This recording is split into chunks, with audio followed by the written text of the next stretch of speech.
I'm Edward Otto Zieke, and let's queer up the world view.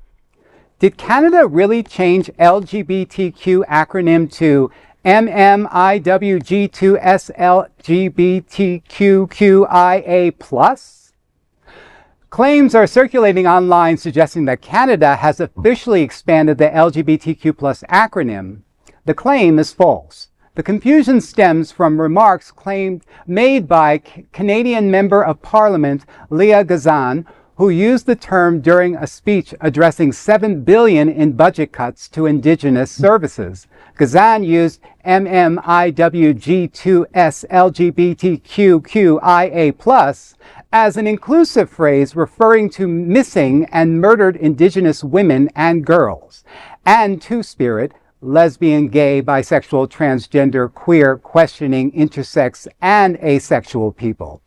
The acronym was not introduced as an official national change, but as a broad, inclusive reference.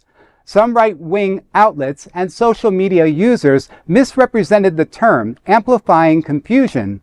Elon Musk reacted online writing, "Canada is cooked," and later shared another post saying, quote, "I guess there are still some letters left in the alphabet," end quote.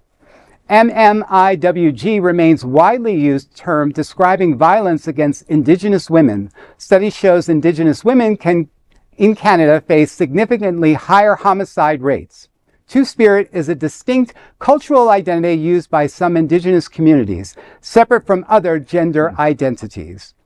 Well, this is something where, we're in the age, I think, right now where we are using a lot of acronyms. I know that there's a lot of young talk in terms of like how just break down everything into acronyms and stuff. And so when you're up there and you're trying to be inclusive and you're talking about a large group, partly LGBTQ, you want to be inclusive and you want to just, make sure that you're touching all of those points. But it would be people like Musk that would just turn it the other way and just basically say, you know what, they're saying way too much. This is getting ridiculous. We're saying all of these letters.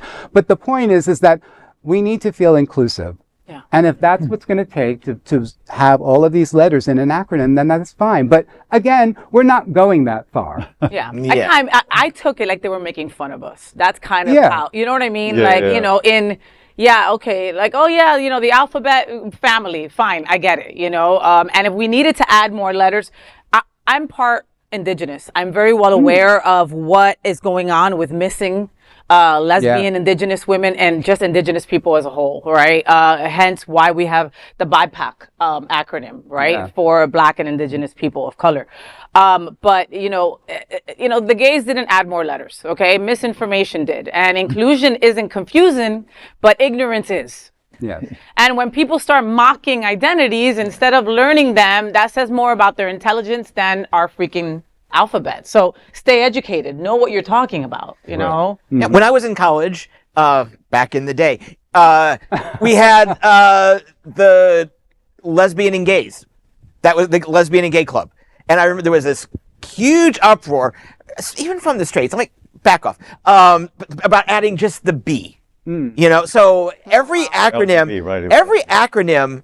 every letter means something. Yep. Every letter is someone. So, thank God for Elon, and he's weighed in so I can rest easy tonight. Right. But you know what? People who don't like too many acronyms can STFU and S my D. Very good. And there is no other queer nonprofit media platform like this in the entire world. Support our LGBTQ stories by sharing them and subscribing to Queer News Tonight.